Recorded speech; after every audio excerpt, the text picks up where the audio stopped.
Hello class 10 এর স্টুডেন্টরা, so welcome back to the platform of biological code. আমি মোহাম্মদ সালাউদ্দিন, তোমাদের লাইফ সায়েন্স মেন্টর। তো একটু দেরি হয়ে শুরু করলাম, কারণ মাঝে আমাদের রমজান মাস ছিল, তারপরে ঈদ ছিল। বাট কথা আছে না, দের আয় লেকিন দুরুস্ত আয়। তো দেরিতে এসেছি, সমস্যা নেই, বাট একদম দারুণ করে স্টার্ট করবো। এন্ড তাক, মানে এন্ড পর্যন্ত আমরা কিন্তু ফাইট করব, ঠিক আছে? রেডি? তো চলো, আজকে ক্লাস 10 তোমাদের যে চ্যাপ্টারটা আমরা স্টার্ট করব সেটা হচ্ছে জীবজগতের নিয়ন্ত্রণ ও সমন্বয়, control and coordination in living organism. Clear? খুবই ইজি চ্যাপ্টার। দেখো, চ্যাপ্টার সম্বন্ধে ধারণা আমি আগেই দিয়েছি, যারা দেখোনি তারা দেখে নেবে ক্লাসটা, যে কোন চ্যাপ্টারে মার্কস কেমন আসবে, কোন চ্যাপ্টার থেকে কটা 5 মার্কস আসতে পারে, কটা 2 নম্বরে আসবে, হ্যাঁ, তারপরে এমসিকিউ কেমন আসবে, এসএকিউ কেমন আসবে, ঠিক আছে? প্রত্যেকটা চ্যাপ্টারে আমি কিন্তু কি করেছি, মার্কস ডিস্ট্রিবিউশন কিন্তু বলে দিয়েছি, তোমরা একবার দেখে নেবে, ঠিক আছে? ওকে, তো আজকে চ্যাপ্টারটা আমরা শুরু করছি। আমরা একটু ব্যাকে চলে যাব, একটু আমরা ক্লাস 10 পড়ছি, এখন তো 9 চলে যাও। তো ক্লাস 9 যখন তোমরা লাইফ সায়েন্স ফার্স্ট চ্যাপ্টার পড়েছিলে, সেখানে জীবন সম্বন্ধে পড়েছো, জীবনের কি কি বৈশিষ্ট্য হয় সেগুলো তোমরা পড়েছো। তো একবার মনে করার চেষ্টা করো তো, যে জীবন কাকে বলে, জীবনের কোন কোন বৈশিষ্ট্য সম্বন্ধে তোমরা জেনেছো ক্লাস 9-এ। একবার একটু রিক্যাপ করে নাও। আচ্ছা, যাদের মনে পড়ছে খুব ভালো, যাদের মনে পড়ছে না ডোন্ট ওয়ারি, ঠিক আছে? তো আমরা জীবন সম্বন্ধে জেনেছিলাম ক্লাস 9-এ, কিন্তু এবার জীবনটা দেখা যায় কাদের মধ্যে, মানে যারা জীবের মধ্যে জীবন থাকে, তাই তো? একটা ইটের মধ্যে কি জীবন আছে? নেই। একটা এই যে বোর্ড, এই বোর্ডের মধ্যে কি কোনো জীবন আছে? না। জীবন কাদের মধ্যে আছে? আমরা এই যে যারা জীব, অর্থাৎ প্রাণীদের মধ্যে এবং উদ্ভিদদের মধ্যে কি থাকে? জীবন থাকে। এবার অনেক হয়তো মনে থাকবে যে গাছের মধ্যে আবার জীবন থাকে নাকি। হয়তো এখন আমরা জানছি যে হ্যাঁ, গাছের মধ্যে জীবন থাকে, এটা আমরা মেনে নিয়েছি। বাট আগে একদম যারা প্রথম শুরুতে কিন্তু এই কথাটা সবাই মানতে পারেনি, যে গাছের মধ্যেও কি থাকে? প্রাণ থাকে, জীবন থাকে। গাছের মধ্যে যে প্রাণ থাকে এটা কিন্তু সহজে কেউ মেনে নেয়নি। কিন্তু একজন বিজ্ঞানী ছিলেন, যে আচার্য জগদীশ চন্দ্র বসু। তিনি কি করেছিলেন? গাছের ওপর পরীক্ষা নিরীক্ষা করেছিলেন এবং তিনি প্রমাণ করে দেখিয়েছিলেন যে শুধুমাত্র প্রাণীদের মধ্যে না, উদ্ভিদের মধ্যেও কিন্তু প্রাণ থাকে। তাদের শরীরও সেল দিয়ে তৈরি, সেলগুলো মিলিয়ে টিস্যু তৈরি করে, বিভিন্ন অর্গান তো তাদের নেই, বাট টিস্যু থেকে তাদের কি করে একটা কানেকশন তারা কিন্তু করে জাইলেম ফ্লোয়েমের মাধ্যমে। আমরা পরে যাবো। তো এই যে দেখো, আমাদের যে আশেপাশের পরিবেশ, আমরা জীব, তো আমাদের যে আশেপাশের পরিবেশ, এখানে কিন্তু সব সময় চেঞ্জেস ঘটে। এখন যেমন ধরে নাও, ধীরে ধীরে গরমকাল পড়ছে, আবার শীতকাল থেকে আমরা এখন গরমকালে এলাম, আবার গরমকাল থেকে ধীরে ধীরে ধীরে ধীরে কি হবে? শীতের দিকে আমরা কি করব? যাব। তো আমাদের পারিপার্শ্বিক একটা যে পরিবেশ, সেটা কিন্তু সবসময় কি থাকে না? স্থির থাকে না, নির্দিষ্ট থাকে না, অলওয়েজ চেঞ্জ। গরমকাল, গরমকাল থেকে তারপরে ধীরে ধীরে ধীরে ধীরে বর্ষাকাল আসবে। বর্ষাকালে দেখবে সবসময় পরিবেশ একটা স্যাঁতস্যাঁতে ভাব। গরমকালে যেমন সবসময় একটা খরা, নো বৃষ্টি, বৃষ্টিপাত হালকা হালকা হয়, কালবৈশাখী ঝড় হয়। বাট একটা যে সূর্যের যে তেজ, সেটা গরমকালে সব থেকে হাই থাকে। তখন মনে হয় যে সারাদিন শুধু ঘরের মধ্যে বসে থাকি আর ঠান্ডা জল খাই, তরমুজ খাই, ইত্যাদি ইত্যাদি। আবার যখন আমরা বর্ষাকালে যাচ্ছি, তখন আবহাওয়া স্যাঁতস্যাঁতে, কতদিন না জানি সূর্যের মুখ দেখতে পাওয়া যায় না। হ্যাঁ, অনেক দিন দেখবে 3-4 দিন হয়তো সূর্য দেখাই গেল না, মেঘে আকাশ ভর্তি। আশপাশের পরিবেশ কেমন থাকে? স্যাঁতস্যাঁতে থাকে। আবার যখন শীতকাল যখন চলে আসে, তখন যে সূর্যকে আমাদের গরমকালে রাগ, মানে গরমকালে যে সূর্যকে দেখে রাগ হয়, ঘৃণা লাগে, এত আজকে রোদ উঠেছে, ঘেমে গেলাম। শীতকালে আবার তখন কি করি? ওই সূর্যের জন্য আমাদের মানে কি করে প্রাণটা, যে না একটু রোদে বসি, রোদে যাই, তখন আবার রোদে থাকতেই ভালো লাগে। তাই যে একটা চেঞ্জ। গরমে আমরা রোদটাকে সহ্য করতে পারি না, বর্ষাকালে রোদ প্রায় দেখা যায় না, অনেকদিন দেখা ওঠে, আবার মাঝে মাঝে দেখাও যায় না। শীতকালে আমরা কি করছি, যে রোদটাকে গরমকালে আমরা রাগ করি, শীতকালে আবার সেই রোদেই আমরা কিন্তু দুপুরে খাওয়া দাওয়া করে বসে থাকি, বা যে কোনো সময় আমরা কি করি, তখন রোদেই ভালো লাগে। আমাদের আমি এটাই বোঝাতে চাইছি, যে আমাদের আশেপাশের যে পরিবেশ, সেটা কিন্তু সবসময় কি হচ্ছে? চেঞ্জ হচ্ছে। এবং আমরা প্রাণীরা মানে আমরা জীবেরা সবসময় কী করছি এই যে পরিবেশের যে একটা চেঞ্জ, এই চেঞ্জটাকে কিন্তু মানিয়ে নিই, তাই তো? মানিয়ে নিয়ে কি না, গরমের সময় গরমটাকে মানিয়ে নিচ্ছি, শীতের সময় শীতকে মানিয়ে নিচ্ছি, গরমের সময় হয়তো ফ্যানের তলায় বসে থেকে সেটাকে মানিয়ে নিচ্ছি। কীভাবে? গরমকালে দেখবে আমাদের বেশি করে কি হয়, ঘাম রিলিজ হয়, শরীর থেকে ঘাম বার হয়, ঠিক আছে? শীতকালে আমরা কি করি, সোয়েটার পরি, গরম জামা কাপড় পরি, যাতে বাইরের যে ঠান্ডা আবহাওয়া সেটা আমাদেরকে কি হয় না লাগে। ওই মোটা জামা কাপড়গুলো আমাদের কি করে, শরীরটাকে একটু গরম রাখে। দেখবে এই শীতকাল হলো তো, শীতকাল থেকে আমরা গরমকালে আসছি, তো অনেকেরই কিন্তু কি হবে, ঠান্ডা লাগবে, এটা কমন, ঠান্ডা লাগবেই। দেখবে বাবা মারা কি বলে যে আবহাওয়ার পরিবর্তন হচ্ছে, তার জন্যই কি হচ্ছে, ঠান্ডাটা লাগছে। তো শীতকাল থেকে গরমে আসছি, দেখবে ঠান্ডাটা লাগে কেন, কারণ আবহাওয়ার একটা চেঞ্জ। তো ওই যে সর্দি কাশি, ওই সর্দি কাশির মাধ্যমে আমরা কি করছি, গরমটাকে আমাদের শরীরটা ধীরে ধীরে মানিয়ে নিচ্ছে। মানে ওই সর্দি কাশিটা হচ্ছে বলে তোমার মনে রাখবে যে তোমার শরীরটা কি হচ্ছে, এবার গরমের জন্য প্রস্তুতি নিচ্ছে, ঠিক আছে? এবার আর বাকি গরমে তোমার কিন্তু সর্দি কাশি অতটা লাগবে না, কিন্তু যখনই শীতকাল থেকে গরমকালে আসবে আবহাওয়া, একটু সর্দি কাশি প্রত্যেককে লাগে, ওটা আমাকেও লাগে। আবার যখনই গরমকাল থেকে আবার শীতকালে যাবা, গরমকাল থেকে আবার যখন শীতকালে তোমরা যাবা, তখন দেখবে আবার কিন্তু সর্দি কাশি এরকম ইত্যাদি জ্বর অনেককেই হয়, বেশিরভাগ মানুষকেই হয়। তো এটা কেন হয়, ক্লাইমেটের চেঞ্জের জন্য আমাদের বডি কি হয়, প্রস্তুতি নিতে শুরু করে ওই যে আবহাওয়াটা বর্তমানে এখন আসছে, সেই আবহাওয়াটার সঙ্গে মানিয়ে নেওয়ার জন্য ওই একটা চেঞ্জ কিন্তু আমাদের শরীরে দেখা যায়, বুঝতে পারলে? তো এবং আমরা কি করি, আমরা বললাম আমরা জীবরা কি করছি, পারিপার্শ্বিক যে পরিবেশের যে একটা পরিবর্তন, ক্লাইমেট চেঞ্জ, আবহাওয়ার পরিবর্তন, এগুলোকে কিন্তু আমরা মানিয়ে নিই।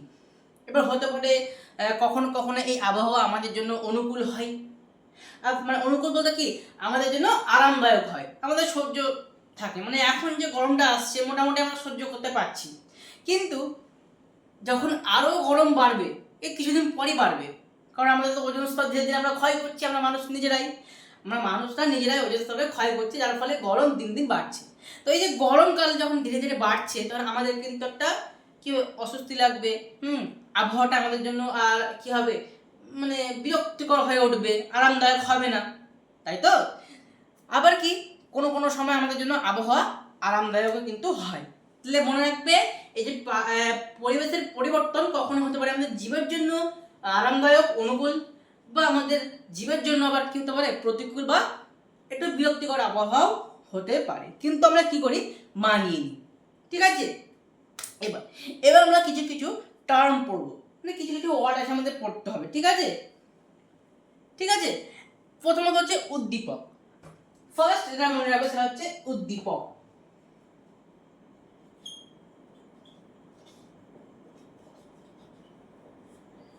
এবার প্রশ্ন আসবে, দাদা উদ্দীপক বা স্টিমুলাস কি?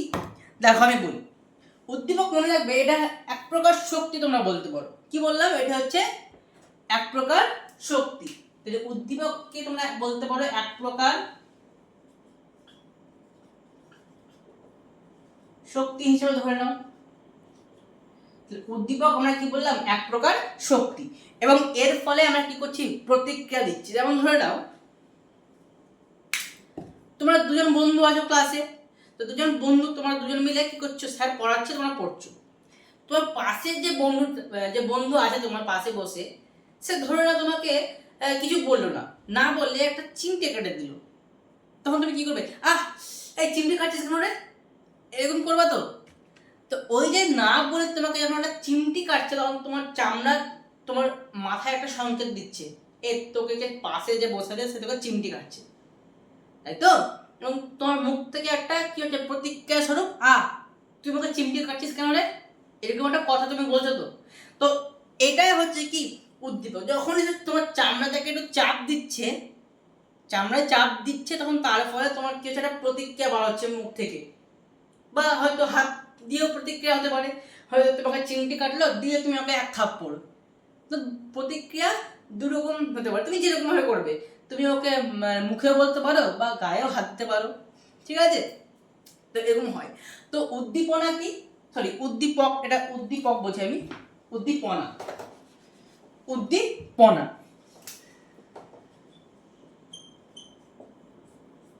উদ্দীপনা। তো উদ্দীপনা কি? উদ্দীপনা বলতে পারো যে এটা এক প্রকারের শক্তি এবং এর ফলে আমাদের কি হচ্ছে, মানে এটা হচ্ছে ধরো প্রতিক্রিয়া হয় উদ্দীপনার ফলে। আর উদ্দীপক কি? উদ্দীপক কি?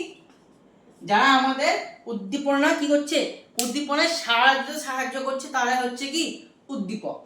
যারা আমাদের উদ্দীপনায় সাড়া প্রদানে সাহায্য করে, অর্থাৎ উদ্দীপকের ফলে আমরা কি করছি, এই উদ্দীপনায় সাড়া প্রদান করছি। যেমন ধরে নাও যখন তোমাকে চাপ দিল তখন নার্ভ, এই নার্ভ বা নার্ভাস যে সিস্টেমটা, সেই সিস্টেমটা কি করছে, ব্রেনকে বলছে তোর পাশের যে ছেলেটা আছে সে তোকে চিমটি কেটেছে। তো এই যে উদ্দীপক হিসেবে কাজ করছে কি, ওই নার্ভগুলোই কাজ করছে, ওই নার্ভে থাকা যে নিউরো ট্রান্সমিটারগুলো তারা কাজ করছে এবং সংকেতটা দিচ্ছে, এবং এটা খুবই ফাস্ট হয়। কিন্তু যখন আমরা আরও যাবো তখন বুঝতে পারবে, ঠিক আছে? তো উদ্দীপনার যদি আমরা উদাহরণ দিতে কি কি হবে, আলো, চাপ, উষ্ণতা ইত্যাদি ইত্যাদি, ঠিক আছে? আলো, চাপ, উষ্ণতা ইত্যাদি ইত্যাদি। নেক্সট হচ্ছে প্রতিক্রিয়া। প্রতিক্রিয়া নিশ্চয়ই বুঝতে পারছো কি, উদ্দীপনায় সাড়া প্রদানকে বলা হয় কি প্রতিক্রিয়া। লেখার কোনো দরকার নেই, পুরো নোটস এই ভিডিও ডেসক্রিপশনে দিয়ে দিব, ঠিক আছে? নোটস লেখার কোনো দরকার নেই, যেগুলো বলছি শুনো, একদম চুপচাপ শুনে যাও। তাহলে প্রতিক্রিয়া মানে আমরা কি বললাম, উদ্দীপনায় সাড়া প্রদানের যে ক্ষমতা বা উদ্দীপনায় জীবের যে সাড়া প্রদান, একেই বলা হয় কি প্রতিক্রিয়া। এবার প্রতিক্রিয়া দুই রকমভাবে হতে পারে, একটা হচ্ছে অনুকূল প্রতিক্রিয়া মানে অনুকূলবর্তী প্রতিক্রিয়া, আর একটা হচ্ছে প্রতিকূলবর্তী প্রতিক্রিয়া। মানে উদ্দীপনার দিকে প্রতিক্রিয়া হলে সেটাকে বলা হয় অনুকূল প্রতিক্রিয়া, আর উদ্দীপনার বিপরীত দিকে যদি হয় তাহলে সেটাকে বলা হয় কি প্রতিকূল প্রতিক্রিয়া। এখন বুঝতে পারবে না, বাট যখন চ্যাপ্টারে আমরা চলন গমনে যখন স্টার্ট করবো, ওইদিকে যাবো, তখন ভালো করে বুঝতে পারবে, ঠিক আছে? আপাতত এতটুকুই মনে রাখো, যদি উদ্দীপনার দিকে প্রতিক্রিয়া হয় তাহলে সেটা হচ্ছে অনুকূলবর্তী প্রতিক্রিয়া, আর উদ্দীপনার বিপরীত দিকে যদি প্রতিক্রিয়া হয় সেটা হচ্ছে প্রতিকূলবর্তী প্রতিক্রিয়া। আর প্রতিক্রিয়া মানে কি বললাম, উদ্দীপনায় সাড়া প্রদানকে। ওই যে তোমার বন্ধু তোমাকে চিমটি কাটলো, তখন তুমি প্রতিক্রিয়া স্বরূপ কি করলে, তার গায়ে একটা থাপ্পড় দিলে, বা তাকে মুখে বললে যে চিমটি কাটছিস কেন, ঠিক আছে? এগুলো হচ্ছে তোমার কি প্রতিক্রিয়া। এবারে প্রতিক্রিয়া আমরা কি বললাম, দুই রকম হয়, অনুকূল আর একটা হচ্ছে প্রতিকূল। অনুকূল মানে হচ্ছে কি পজিটিভ উদ্দীপনা, মানে উদ্দীপনার দিকে, ঠিক আছে? আর নেগেটিভ উদ্দীপনা মানে উদ্দীপনার বিপরীত দিকে, তার জন্য নেগেটিভ সাইন দিলাম। উদ্দীপনার দিকে হলে অনুকূল, উদ্দীপনার বিপরীত দিকে হলে হচ্ছে প্রতিকূল। বুঝা গেল? আচ্ছা, হলো। তাহলে আমরা কি দেখলাম, উদ্দীপনা দেখলাম, প্রতিক্রিয়া দেখলাম। এবার আমরা দেখবো হচ্ছে নিয়ন্ত্রণ।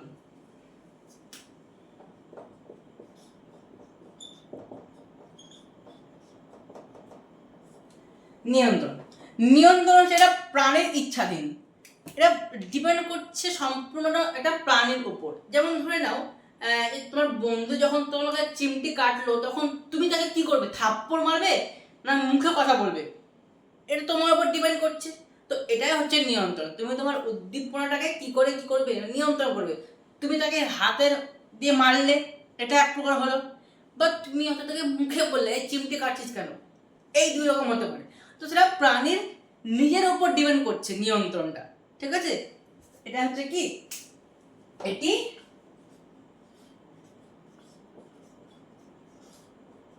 প্রাণীর ইচ্ছাধীন, এটা প্রাণীর নিজের উপর ডিপেন্ড করছে সে কি করবে।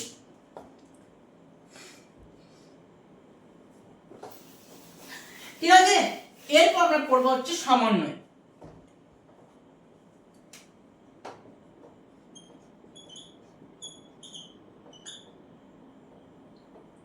সমন্বয়। তো সমন্বয় কি?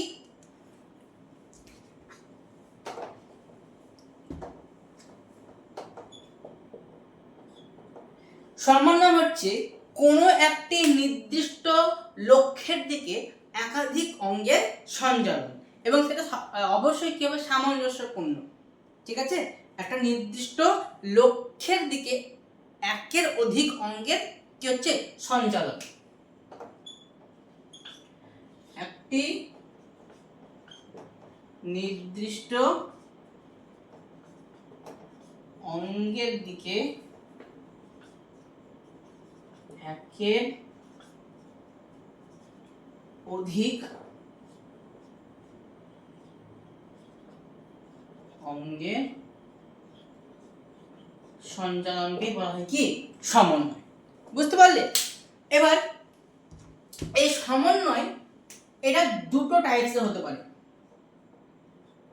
একটা হতে পারে ভৌত সমন্বয়। এবার দুটো বিষয় নিয়ে পড়বো। হ্যাঁ, সমন্বয়ের যে দুটো টাইপ আছে, একটা হয় ভৌত সমন্বয় এবং আরেকটা হয় হচ্ছে রাসায়নিক সমন্বয়।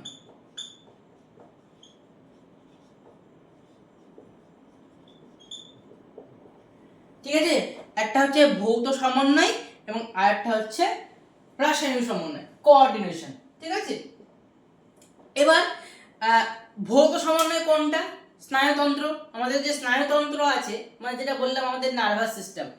ঠিক আছে, ওই যে যখন তোমাকে চিমটি কাটছে, তো যে শিরা উপশিরাগুলো আছে, মানে যে নার্ভগুলো আছে, শিরা উপশিরা না, সরি, যে নার্ভগুলো আছে বা যে স্নায়ুগুলো আছে, সেই স্নায়ুগুলো কি করছে? সংকেত নিয়ে যাচ্ছে আমাদের এই ব্রেনে, এবং এই ব্রেনকে দিয়ে বলছে তোর পাশে যে বন্ধুটা বসে আছে সে তোকে চিমটি কাটলো, তোর পাশে যে বন্ধুরা বসে আছে সে তোকে চিমটি কাটলো, তখন আমরা কি করছি? তাকে থাপ্পড় মারছি বা তাকে মুখ কথা বলছি, যে কোনো একটা। এবং এই কাজটা খুবই খুবই খুবই ফাস্ট হয়। ঠিক আছে, খুবই ফাস্ট হয়। বুঝতে পারলে? তো এই সমন্বয় দুটো টাইপসের। ভৌত সমন্বয় হচ্ছে আমাদের এখানে কাজ করা হচ্ছে স্নায়ুতন্ত্র,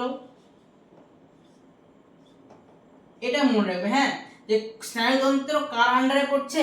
ভৌত সমন্বয়ের আন্ডারে পড়ছে। আর রাসায়নিক সমন্বয় কোনগুলো? হরমোন। ক্লাস 8-এ পড়েছো তো, 8-এ পড়েছো, 9-এও মনে হয় পড়েছো হরমোন। তো হরমোন যেগুলো আছে, এই হরমোনগুলো আমাদের রাসায়নিক সমন্বয়ে সাহায্য করছে। ঠিক আছে, এই যে আমাদের এত অঙ্গ প্রত্যঙ্গ, এই এত অঙ্গ প্রত্যঙ্গ, তো প্রত্যেকটা অঙ্গের সঙ্গে প্রত্যেকটা অঙ্গের একটা কোঅর্ডিনেশন হয়। মানে মানে কি বলবো, ধরো ব্রেনের সঙ্গে যে হাত, ব্রেন হাতকে আদেশ করছে তুই ওকে মার, কারণ সে তোকে থাপ্পড় মারলো, বা হচ্ছে মুখকে বললো যে তোর মুখে ওকে কথা বল, তোকে কেন সে চিমটি কাটছে। ঠিক আছে, তো ব্রেনের সঙ্গে যে হাতের কোঅর্ডিনেশন, বা ব্রেনের সঙ্গে পায়ের কোঅর্ডিনেশন, বা ব্রেনের সঙ্গে মুখের কোঅর্ডিনেশন, হার্টের সঙ্গে ব্রেনের একটা কোঅর্ডিনেশন, লাংসের সঙ্গে হার্টের কোঅর্ডিনেশন, তো প্রত্যেকটা অঙ্গের সঙ্গে প্রত্যেকটা যে কোঅর্ডিনেশন, সেটা কি করছে? সমন্বয়ের মাধ্যমে হয়। এবং সেটা দুটো টাইপ আছে, স্নায়ুতন্ত্রের দ্বারা যেটা হচ্ছে ভৌত সমন্বয়, এবং হরমোনের দ্বারা রাসায়নিক সমন্বয়। এবং এই হরমোন এবং স্নায়ুতন্ত্র এই দুটোই কিন্তু আমাদের কি করছে? শরীরের মধ্যে কন্ট্রোল, কোঅর্ডিনেশন, মানে কি বলবো, সমন্বয়, নিয়ন্ত্রণ, এগুলোকে বজায় রাখছে। বুঝতে পারলে? তোমরা নিজেরাই ভাবো যে আমাদের এত অঙ্গ, এই অঙ্গ প্রত্যঙ্গগুলো প্রত্যেকে এরা কি করে কাজ করবে? এরা মানে কি করে কাজ করে এরা, তাই না? মানে যদি আমাদের কন্ট্রোল কোঅর্ডিনেশন না থাকতো, তাহলে তো উল্টো পাল্টা ভাবে কাজ করতো, একটা সামঞ্জস্য হতো না। আগেই বলেছি, এই যে অধিক মানে একের অধিক অঙ্গের যে সঞ্চালন, এটা সবসময় সামঞ্জস্যপূর্ণ হবে, উল্টো পাল্টা ভাবে হবে না। এমন না কখনো দেখবে তুমি দুটো কাজ কিন্তু একসঙ্গে করতে পারবে না। দুটো কাজ দেখো, তুমি ধরো মোবাইল দেখে এটা খাচ্ছ, তোমার চোখটা কিন্তু খাবারের দিকে বেশিক্ষণ থাকবে না, ওই মোবাইলের দিকেই থাকবে। তো একসঙ্গে দুটো কাজ তুমি কখনোই করতে পারবে না, যতই চেষ্টা করো। অনেকে বলবে না আমি পারবো দাদা, আমি পারবো, অনেকে হয়তো বলবা, বাট দুটো কাজ একসঙ্গে কখনোই করা সম্ভব না।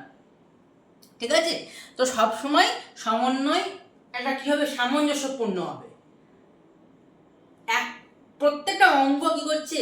একটা অঙ্গ আরেকটা অঙ্গের উপর নির্ভরশীল, এবং তাদের মধ্যে যে যোগাযোগ, এই যোগাযোগটা স্থাপন করছে কে? এই হরমোন এবং এই স্নায়ুতন্ত্র। এই দুটো যদি না থাকতো আমাদের শরীরের মধ্যে, তাহলে কিন্তু আমাদের যে অঙ্গ প্রত্যঙ্গগুলো একে অপরের সঙ্গে এরা কানেক্ট হতে পারতো না, যোগাযোগ করতে পারতো না।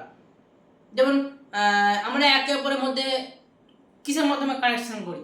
ধরো একজন আমরা আছি এখানে, আমি ধরো আমার বাড়িতে বসে আছি, তো কেউ আমাকে ফোন করে কেউ আমাকে জিজ্ঞেস করবে, সে ধরো আমার কাছে এখন নেই, তো কেউ আমাকে জিজ্ঞেস করবে দাদা আমার এই নোটটা লাগবে বা এই প্রবলেমটা আমি কি করে সলভ করবো, তো সে আমাকে ফোন করবে। তো ফোনের দ্বারা আমরা কি করছি? কানেকশন করছি, সমন্বয় ঘটাচ্ছি, যোগাযোগ স্থাপন করছি। তো আমাদের দুজনের মধ্যে যোগাযোগটা ঘটাচ্ছে কে? ফোন, তাই তো। বা ভালো একটা উদাহরণ দিই তোমাদেরকে, ধরে নাও একজন গার্লফ্রেন্ড একজন বয়ফ্রেন্ড, তো তারা একে অপরের মধ্যে সমন্বয় কি করে ঘটাবে? ধরো তারা একজনের বাড়ি হয়তো লোহাপুর আর একজনের বাড়ি হচ্ছে নলহাটি, তো তারা তো একে অপরকে দেখতে পাচ্ছে না, তো তারা একে অপরের মধ্যে কানেকশন ঘটাবে কিসের মাধ্যমে? ফোনের মাধ্যমে। দিন রাত ফোনে পড়ে থাকবে, বা একটা নির্দিষ্ট টাইমে ফোনে মেসেজ করবে বা হয়তো ফোনে কল করবে। এইভাবে তারা একে অপরের মধ্যে কানেকশনটাকে বজায় রাখবে, তাই তো। তো আমাদের বডি ওরকম এই স্নায়ুতন্ত্র এবং হরমোনের দ্বারা প্রত্যেকটা অঙ্গ প্রত্যঙ্গ নিজেদের মধ্যে কি করছে? কানেকশন বজায় রাখছে। ক্লিয়ার হলো নিশ্চয়? আর কাউকে কোনো কিছু বলতে হবে না, ভালো ভালো উদাহরণ দিলাম। আচ্ছা, নেক্সট চলে যান। একটু আগে আমি বললাম যে গাছের যে প্রাণ আছে এটা কিন্তু কি করেনি, শুরুর দিকে কিন্তু প্রথমে কেউ মেনে নিতে পারেনি, কারণ গাছ তো একটা নির্দিষ্ট জায়গায় স্থির থাকে। প্রত্যেকটা জড় বস্তু, যেমন যেখানে ধরে নাও এই যে একটা পেন, এটা তুমি যদি ফেলে রেখে দাও, তো কি নিজস্ব কোনো ক্ষমতা আছে যে হেঁটে হেঁটে টুক টুক টুক টুক করে হাঁটলো, ড্রয়ারটাকে খুললো, ড্রয়ারের মধ্যে ঢুকে গেল, আবার ড্রয়ারটাকে বন্ধ করে নিল? ক্ষমতা আছে কি? না, ক্ষমতা নেই। আমি আমার হাত দিয়ে ড্রয়ারটাকে খুলবো, দেন পেনটাকে রাখবো, ড্রয়ারটাকে মেরে দেবো, ওই পেন আবার সে ওখানেই পড়ে থাকবে। বা এই যে বোর্ডটা আমি যদি এখান থেকে গিয়ে না নামাই, তো এটা সারাদিন এখানে থেকে যাবে। তো গাছও ওরকম, গাছ কি করে? একটা নির্দিষ্ট জায়গায় কিন্তু সে স্থির থাকে। তাই শুরুর দিকে অনেকেই মনে করেছিল যে হ্যাঁ, বাকি জড় বস্তুগুলোর মতো গাছও কিন্তু একটা জড় বস্তু, গাছের ওসব প্রাণটার কিছু নেই। বাট একজন বিজ্ঞানী ছিলেন, যে বিজ্ঞানীর নাম হচ্ছে আচার্য জগদীশ চন্দ্র বসু। ঠিক আছে, আচার্য জগদীশ চন্দ্র বসু।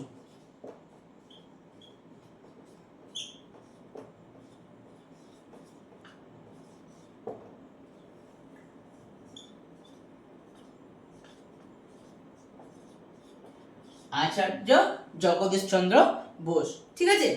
এই জগদীশ চন্দ্র বোস কি করেছিলেন? প্রথম বলেছিলেন, নামটা সব সময় মনে রাখবে, ঠিক আছে।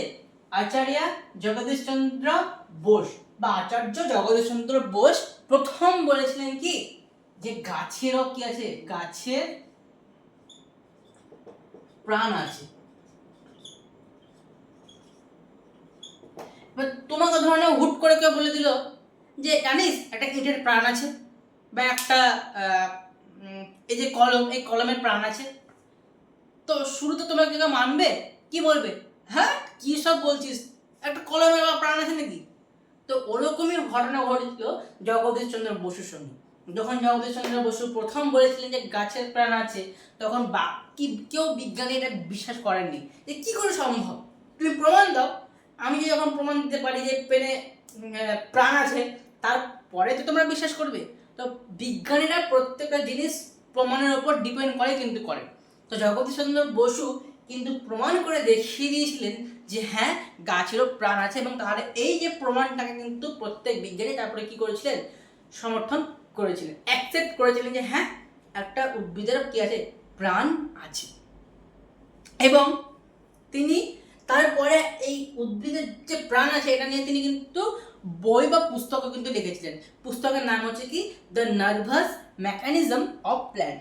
The nervous mechanism of plant, ঠিক আছে। কি বললাম এই বইটার নাম? দ্য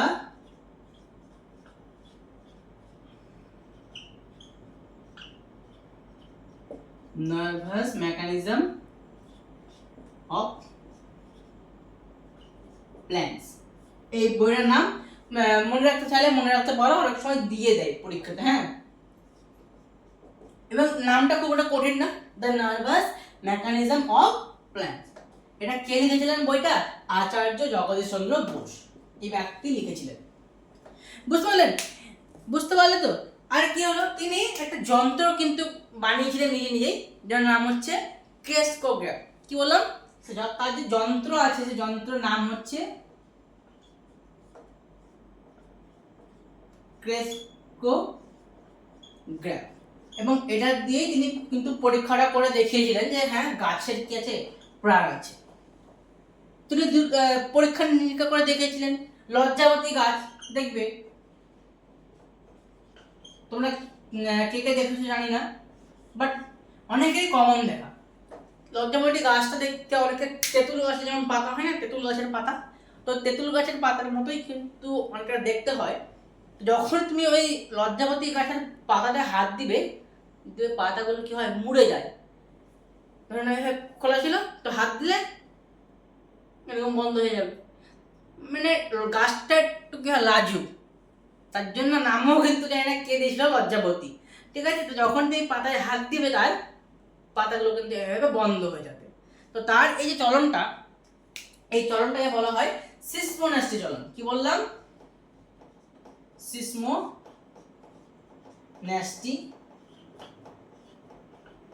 চলন। ঠিক আছে, একই রকম ভাবে বনচাঁড়াল, বনচাঁড়াল বলে একটা উদ্ভিদ আছে, বনচাঁড়াল।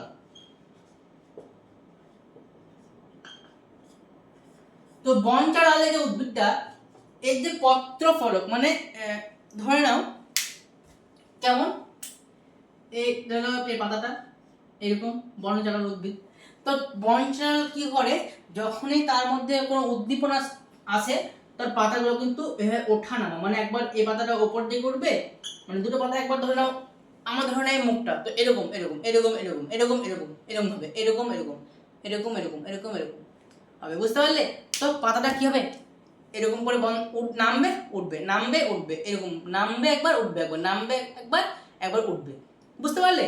তো পাতাগুলো কি হয়, একবার ওপর দিকে উঠবে, নিচের দিকে নামবে, ওপর দিকে উঠবে, নিচের দিকে নামবে। তো বনচাঁড়ালের এই যে চলন, একে বলা হয় কি, প্রকরণ চলন। বনচাঁড়ালের এইরকম চলনকে বলা হয় প্রকরণ চলন। আর লজ্জাবতীর ওই যে পাতাটা মুড়ে যাচ্ছে, একে বলা হয় সিসমোনাস্টি চলন।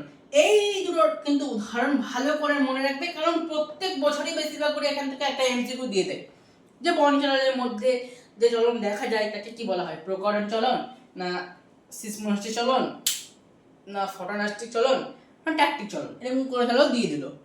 তো বনচাঁড়ালের মধ্যে কি দেখা যাচ্ছে, প্রকরণ চলন দেখা যাচ্ছে। তো এই দুটো উদাহরণকে আমি বারবার বলছি, ভালো করে মুখস্থ করে রেখে দাও এখন শুরুর দিকে। ঠিক আছে, লজ্জাপতির মধ্যে দেখা যায় সিসমোনাস্টি, আর বনচাঁড়ালের মধ্যে প্রকরণ চলন। ক্লিয়ার হলো? আচ্ছা, জগদীশ চন্দ্র বসুর সম্বন্ধে এতটুকুই মনে রাখলেই যথেষ্ট। ঠিক আছে, বুঝতে পারলে? আচ্ছা, নেক্সট এবার আমরা চলে যাব চলন আর গমন। আর কিছু এখানে নেই ইম্পর্টেন্ট। এবার আমরা চলে যাব হচ্ছে চলন অ্যান্ড গমন। এই চলন এবং গমন করলে আজকের টপিক তোমাদের আপাতত শেষ হবে। আচ্ছা, চলন চলে যাও। চলন অ্যান্ড গমন। চলন কি, ধরে নাও আমি এখানে দাঁড়িয়ে আছি, আমার হাত দুটো এরকম করে হিলাচ্ছি, বা এরকম এরকম করছি, বা এরকম এরকম করছি।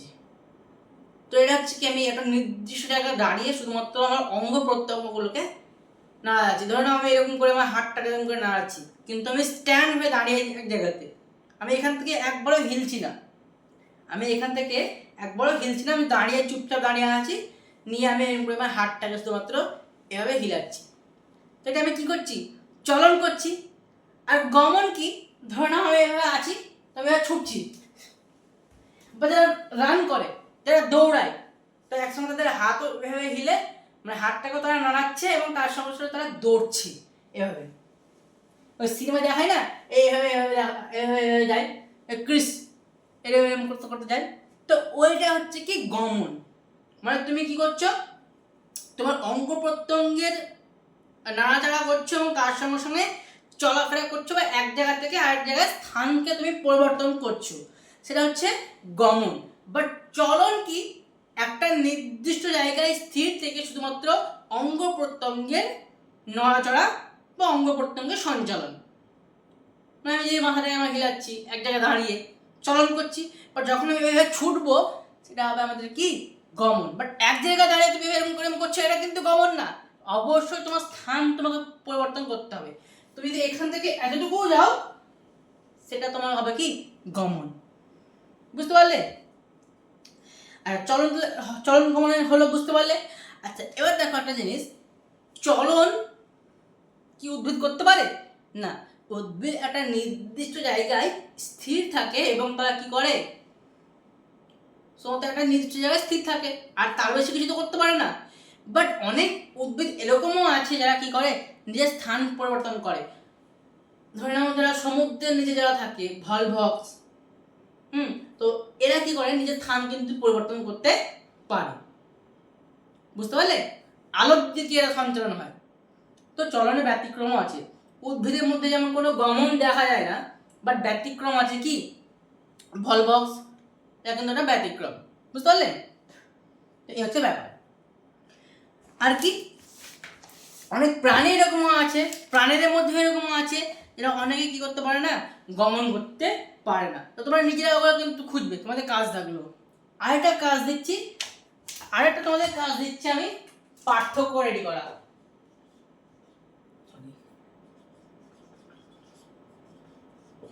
পার্থক্য রেডি করা কাদের মধ্যে? চলন অ্যান্ড গমন, এই দুটোর মধ্যে তোমরা পার্থক্য রেডি করবে। আমি একটু বলে দিচ্ছি,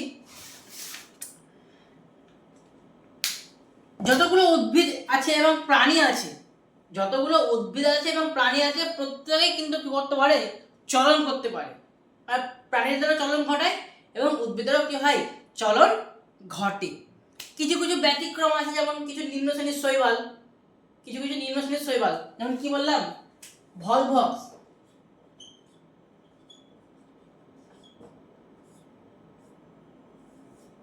সরি এটা এদিকে হবে, সরি ভুল বললাম এটা। ঠিক আছে, প্রত্যেকটা নিম্ন শ্রেণীর শৈবাল আছে যারা কি হয়? চলন এবং গমন করতে পারে। এবার কিছু কিছু নিম্ন শ্রেণীর শৈবাল আছে যারা গমনও করতে পারে। ঠিক আছে, কিছু কিছু নিম্ন শ্রেণীর শৈবাল আছে যারা চলনের সঙ্গে সঙ্গে গমন কিন্তু করতে পারে।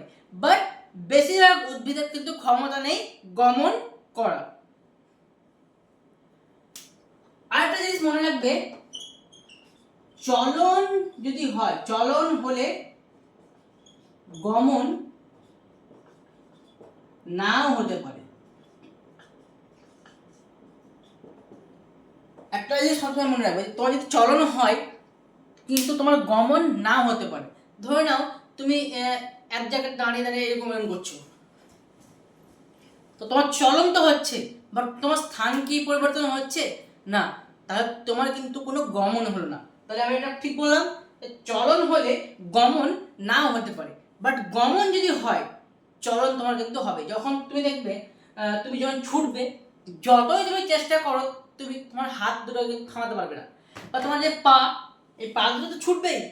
তো গমন হলে চলন অবশ্যই হবে, কিন্তু যদি গমন হয়, গমন হলে চলন কি হবে? অবশ্যই হবে, বা অবশ্যই একদম হতেই হবে। ঠিক আছে? আচ্ছা, এবার আমি কি বললাম যে কিছু কিছু উদ্ভিদও আছে যাদের কি হয়? গমন ঘটে। কে কে? যেমন ভলভক্স,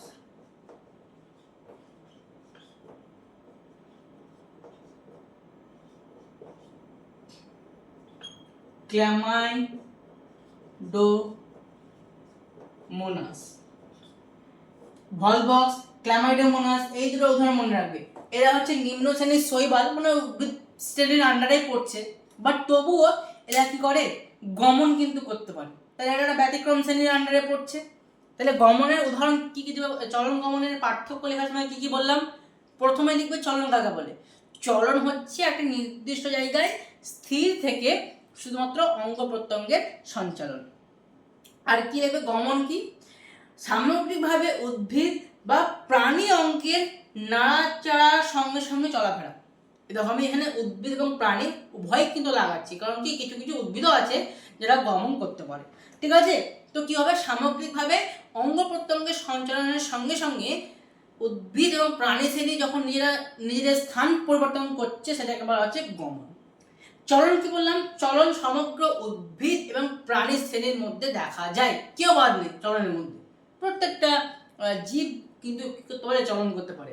বাট গমন শুধুমাত্র প্রাণীরাও করতে পারে, এবং প্রাণীদের সঙ্গে সঙ্গে কিছু শ্রেণীর নিম্ন জাতীয় শ্রেণীর উদ্ভিদ আছে যারা কি করতে পারে? গমন করতে পারে, যেমন ক্ল্যামাইডোমোনাস ভলভাস। আচ্ছা, চলন যদি হয় গমন নাও হতে পারে, বাট গমন যদি হয় চলন একদম হতেই হবে, অবশ্যই অবশ্যই হতেই হবে। তো এই ছিল আমাদের আজকে টপিক। তোমাদের একটা শুধুমাত্র বাড়ির কাজ থাকলো, সেটা হচ্ছে পার্থক্য রেডি করা। যদি আমি বলেই দিলাম, এটা তোমরা নিজেরা হোমওয়ার্ক হিসেবে করবে, চলন গমন কাকে বলে এবং তার সঙ্গে সঙ্গে চলন এবং গমনের পার্থক্য তোমরা নিজেরা রেডি করবে। 3টে পয়েন্ট কিন্তু আমি বলে দিলাম, তো তোমরা নিজেরা কিন্তু অবশ্যই অবশ্যই সেটাকে রেডি করবে। আর কমেন্টে আমাকে জানাবে যে তোমরা এটা করলে কি না। যদি না করে থাকো তো আমি অবশ্যই পরে হেল্প করে দেবো, ঠিক আছে? তো এই হচ্ছে আজকের লেকচার। অবশ্যই জানাবে, আজকে তোমাদের ফার্স্ট ক্লাস, ইন্ট্রোডাকশন ক্লাস, তো খুব একটা বেশি লেখালেখি করালাম না, এবং খুব বেশি কিন্তু আমি আজকে ইম্পর্টেন্ট সেরকম কিছু বললাম না, শুধুমাত্র এগুলো বললাম। তার সঙ্গে সঙ্গে এটা পার্থক্যটা একটা ইম্পর্টেন্ট দিয়ে দেয়, চলন এবং গমনের পার্থক্য।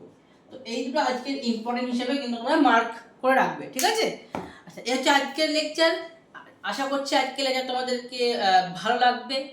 যদি অবশ্যই তোমাদের ভালো লাগছে লেকচার, তাহলে লাইক দাও, কমেন্ট করে জানাও কোন জায়গাটা বুঝতে পারলে না, কোন জায়গায় প্রবলেম হলো।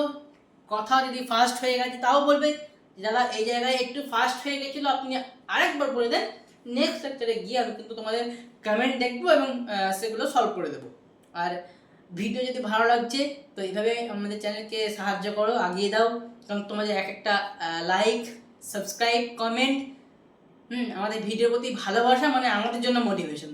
তো পাশে থাকো, আর ভালোভাবে তোমাদের ক্লাসটা শুরু হোক এই কামনা করি। তো দেখা হচ্ছে আবার নেক্সট লেকচারে।